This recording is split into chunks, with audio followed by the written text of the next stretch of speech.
আসসালামু আলাইকুম ভিউয়ার্স। এটা হচ্ছে আমরা আসছি গ্রামে। এটা আমার মায়ের বাবার বাড়ি। মায়ের বাবার বাড়িতে আমরা বেড়াইতে আসছি। আসার পরে এখানে আমরা দেখেছি গ্রামের স্বচ্ছ সুন্দর পরিবেশ। এই যে ফরমালিন মুক্ত ডিম, হাঁসের ডিম দেখতে পাচ্ছেন। হাঁসের ভিতরে ছিল, আরও আছে ভিতরে। হচ্ছে হাঁস ডিম করছে।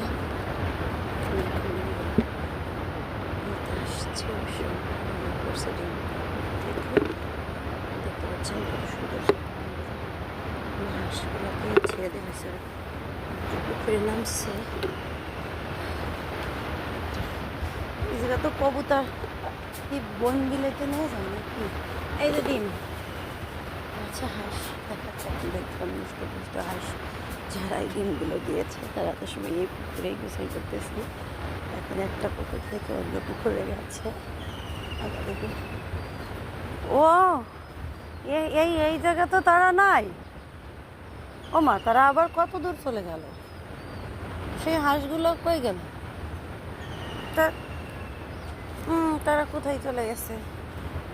খুঁজে পাওয়া যাচ্ছে না হাঁস কোন পুকুরে আবার গেছে। এই যে হচ্ছে পেঁপে গাছ, পেঁপে এখানে একটা গাছ আছে। একটা মাছের এখানে এখানে পাঙ্গাস মাছের চাষ হয়। এই যে একটা দেখা যাচ্ছে পাশাপাশি। এই যে পাঙ্গাস মাছ প্রচণ্ড পরিমাণে নড়াচড়া করতেছে মাছগুলো। একটা জিনিস দেখাই, এটা হচ্ছে সব থেকে পছন্দের মেহেদি পাতা গাছ। মেহেদি পাতা আর কি, যেটা মেহেদি পাতা কার না পছন্দ বলে না পুরো ভাইয়ারা। মেহেদি পাতার অনেক উপকারিতাও আছে, সবাই আমরা জানি, তাই না?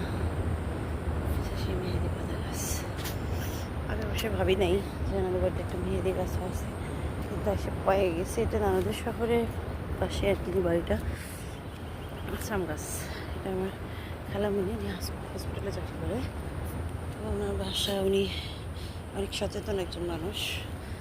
সব ধরনের ফলের গাছ আছে, পেয়ারা গাছ, আম গাছ, বেল গাছ, তাল গাছ, যত প্রকারের গাছ আছে সব আছে। দেখতে পাচ্ছেন অসম্ভব সুন্দর আমগুলা। এখনই আজকে সম্ভবত কত তারিখটা একটু দেখি, 3 তারিখ, এপ্রিল মাসের 3 তারিখ আজকে 2026। আমগুলো দেখেন মাশাআল্লাহ কত সুন্দর বড় হয়েছে। আমার অবশ্যই এটা ভালো লাগে। আমি টক আম খেতে পারি না।